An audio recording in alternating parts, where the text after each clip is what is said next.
Welcome to AL 3D Print. This is the second part of my review of the Anet A8plus. Here you see the loudest part of the whole printer, which is the fan in the PSU. It is very handy to do cold calling, but it is really much too loud. Actually, after a long time running, it is even a bit shaky, so it's not the best thing to have running all the time.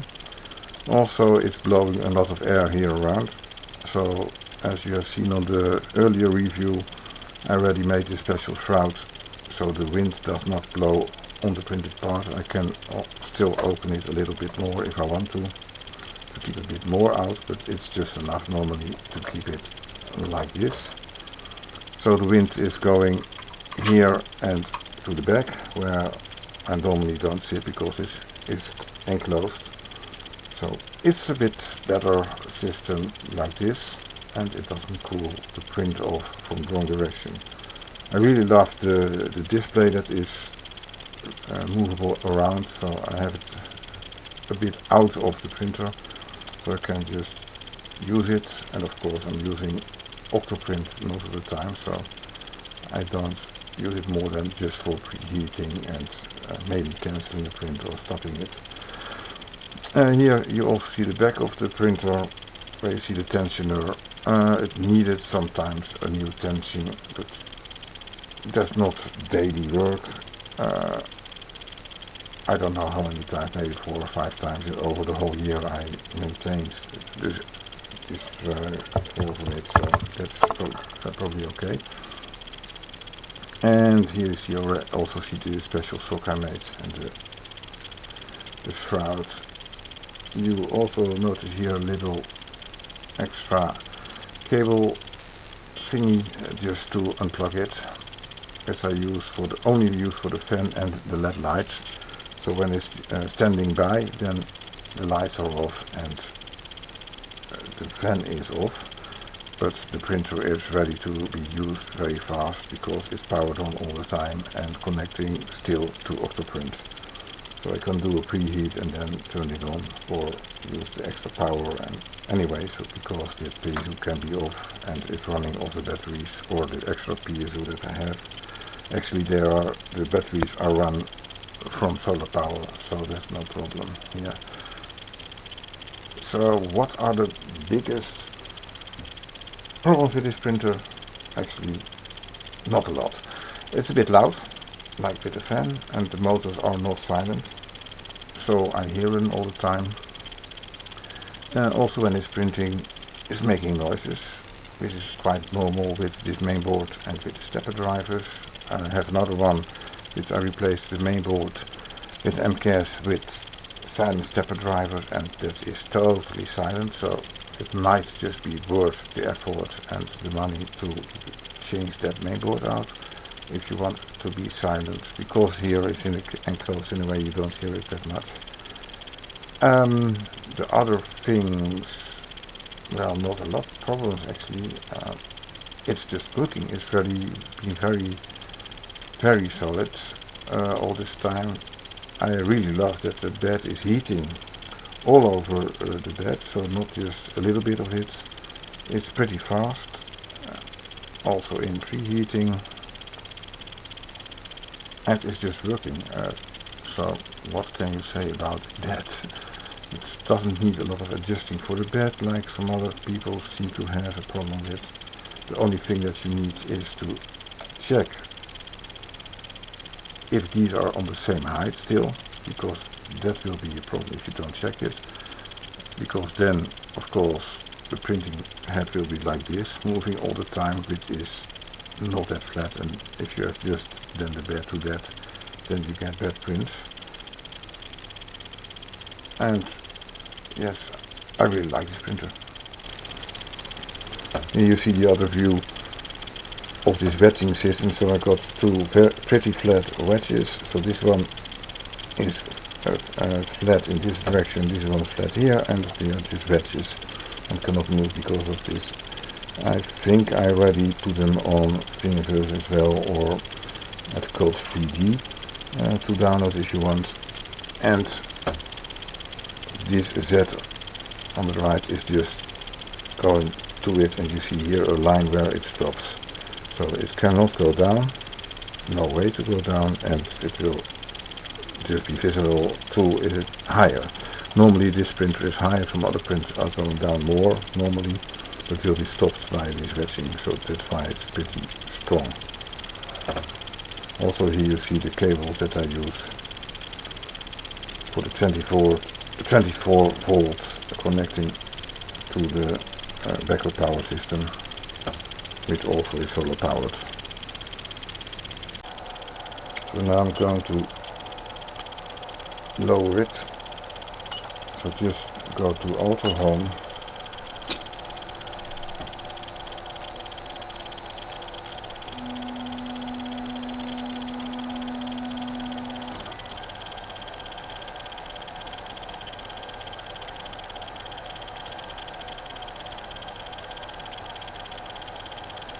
And low gantry is going down. Now it's getting close.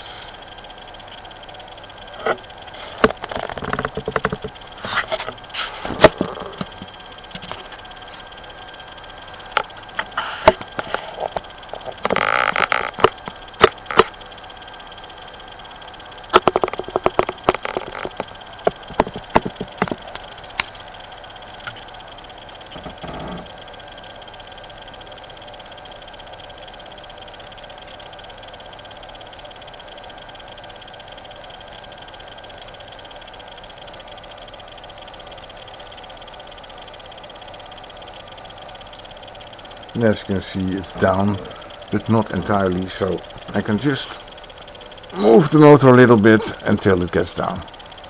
I can do it on a screw here. So now it's adjusted again to the same height, left and right. So finally the question, would I recommend this printer? And that's an absolute yes. It's very well to use if you like a little tinkering, a little bit of doing maintenance on the printer, and just like to be printing a lot.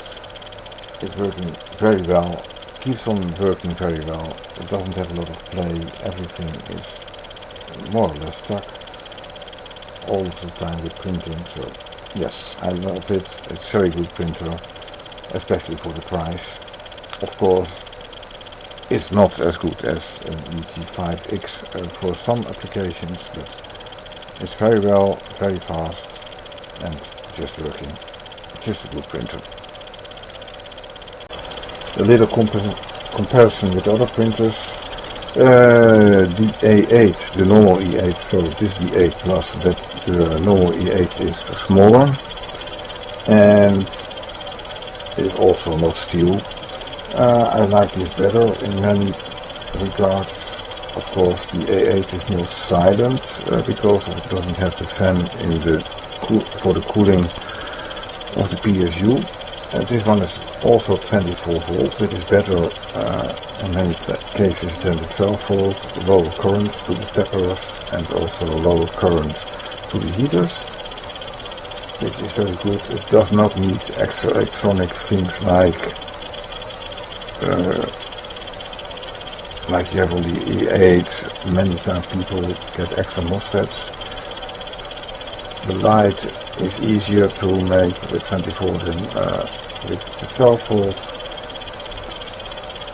So that is better and easier. Of course, you cannot use an AT power supply from a computer on this one because it's 24 instead of 12 volt. Other printers, the A9 is also very easy, very fast in heating, preheating the bed because it's very small. This one is taking, of course, more time for that. It doesn't have a mains powered heated bed like the Sidewinder, but it's warming up the whole plate, and the Sidewinder is only actually using this whole plate, this little place, although the bed looks to be bigger on the Sidewinder than this one, but it's only a couple of centimeters, and this one is heating better.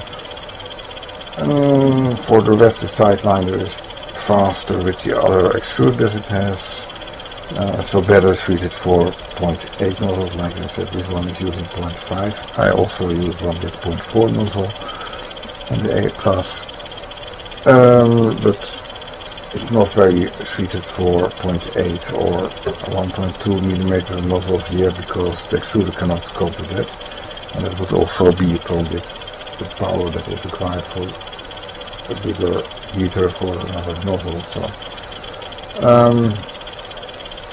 if you want to go fast, then you better get another printer if you really go fast and high. This one is of course going to 400 millimeters as well, so that's not a problem for printing, but it takes longer, but you can also get finer details with this printer.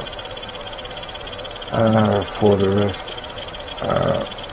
it's very low maintenance, even better than the original A8, also because it's got a steel frame, aluminium or steel, already from factory. I got it as a kit. You can also get it as a pre-built system that you just put together. Yes, I think that's the best way to. And also I really love this open build design, so you can put it into a case without having problem with the electronics because it's outside. Also I love this nice little extra box for the display that you can move around all over where you want it, which is very practical if you put it inside something, and also that it's not somewhere on the stupid place on the frame or on the printer, and the cables are long enough for the display, so you can put it everywhere, also out of the way.